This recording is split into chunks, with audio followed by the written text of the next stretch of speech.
पीड़ित हैं, कमजोर हैं और जुल्म जाती सह रहे हैं।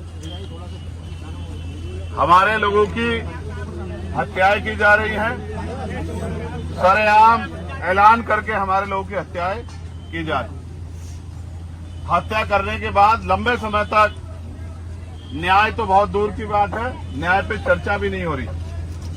मैं इसके लिए अपराधियों से ज्यादा हमारी चुप्पी को ज्यादा जरूरी मानता हूं, इसका कारण मानता हूं।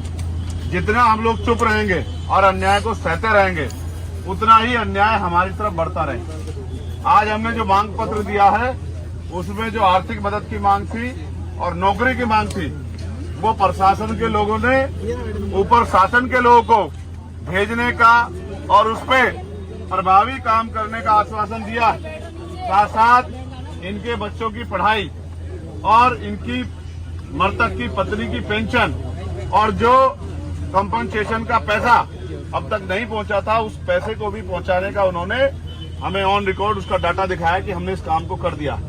वो इनकी पत्नी की पेंशन के लिए भी हमसे, क्योंकि हमारा अधिकार है, तो वो इसके लिए सहमत है कि उनको पेंशन बनेगी और उनके बच्चों की, जब तक वो पढ़ाई करेंगे, उनके बच्चों की पढ़ाई होगी। जो आरोपी था, एक आरोपी जिसने सरेंडर किया था, उसके साथ 2 लोग और हैं, ये बात भी जानकारी में आई। उनमें से एक को गिरफ्तार कर लिया गया और एक अभी फरार है। उन्होंने हमें आश्वासन दिया है कि हम उस दोषी को भी जल्दी गिरफ्तार करेंगे और उनके अलावा भी कोई व्यक्ति शामिल होगा तो उसको भी गिरफ्तार करेंगे। ये बात अच्छी बात है कि आज आपने बड़े पैमाने पे अपना आक्रोश जाहिर किया है और अपने संख्या बल से शासन प्रशासन को ये सोचने के लिए मजबूर किया है कि अगर इस तरह से कानून व्यवस्था अप्रभावी रही, कानून व्यवस्था में को संभालने में कानून को लागू कराने वाले लोग और कानून को पालन कराने वाले लोग अगर असफल रहे तो जन आक्रोश बढ़ेगा। लेकिन मेरा आपसे भी ये कहना है कि आप भी संगठित रहो, आप भी संगठित रहो। जब तक आप संगठित नहीं रहोगे और समाज को साथ लेकर नहीं चलोगे, तब तक मुझे नहीं लगता कि ये हत्याएं बंद हो सकती हैं। हत्या होने के बाद वो आरोपी जेल चला जाए या उसको फांसी की सजा हो जाए, लेकिन उस परिवार का क्या, जिस परिवार से कमाने वाला चला गया है, जिस परिवार का सहारा चला गया है। ये जो माँ बाप यहाँ बैठे हैं, ये इस उम्मीद से बैठे हैं कि इनके बारे में सोचा जाए, लेकिन आप जानते हो शासन सत्ता उनकी है और उनकी शासन सत्ता में हमारे लोगों की हत्या की छूट मिली हुई है, तो हम क्या करें। मैं आपसे भी कहता हूँ, ये जो नौजवान यहाँ खड़े हैं, जब तक आप अपनी शासन सत्ता नहीं बनाओगे, तब तक ये हत्याएं रुकने वाली नहीं है। आज अपनी ताकत बनाई है नगीना के जरिए, तो आपकी बात मजबूत हुई है, आपकी सुनवाई भी होने लगी है, आपकी बात का दमखम भी बढ़ा है। लेकिन ताली मत बजाओ, सुन लो, ये ताली बजाने का, नारा लगाने का समय नहीं है, क्योंकि हमने अपना भाई खोया।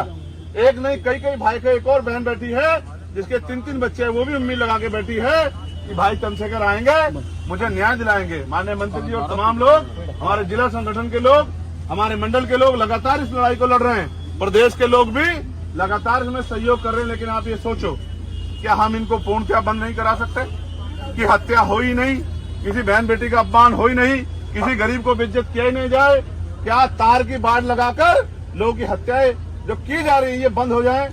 अगर हम ऐसा करना चाहते हैं तो मैं अलीगढ़ के लोगों को भी इशारे के तौर पर कह रहा हूं, अगर वास्तविकता मुझसे प्यार करते हो, वास्तविकता में चाहते हो कि मेरी कलम में इतनी ताकत आए कि मैं उस एसएचओ को नहीं, उस एसएसपी को भी सस्पेंड करने की हिम्मत रखूं जो हमारे लोगों का काम नहीं कर रहा है, जो हमारे लोगों की मदद नहीं कर रहा है, जिसके संरक्षण में हमारे लोगों की हत्या हो रही है, तो फिर राजनीतिक ताकत देने में मदद कराओ।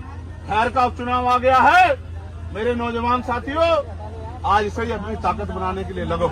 और इस बार जब खैर में उपचुनाव हो 6 महीने के अंदर, तो आजाद समाज पार्टी का मेंबर ऑफ असेंबली एमएलए वहां से जीत के जाना चाहिए। यही इस परिवार को सच्ची श्रद्धांजलि होगी और यही हमारी ताकत का बनने का काम यहाँ शुरू होगा। और जैसे हमारी ताकत यहाँ बनेगी, ये गुंडे घरों में घुस जाएंगे, ये गुंडे क्षेत्र छोड़ के भाग जाएंगे, ये गुंडे घरों में दुबक जाएंगे और गुंडागर्दी इनकी गुंडागर्दी हवा हवाई हो जाएगी। ये भी आपको सम्मान से बात क्या करेंगे लेकिन ये तभी संभव है कि जो बिजनौर के लोगों ने करके दिखाया वो अलीगढ़ के लोग भी करके दिखाएं।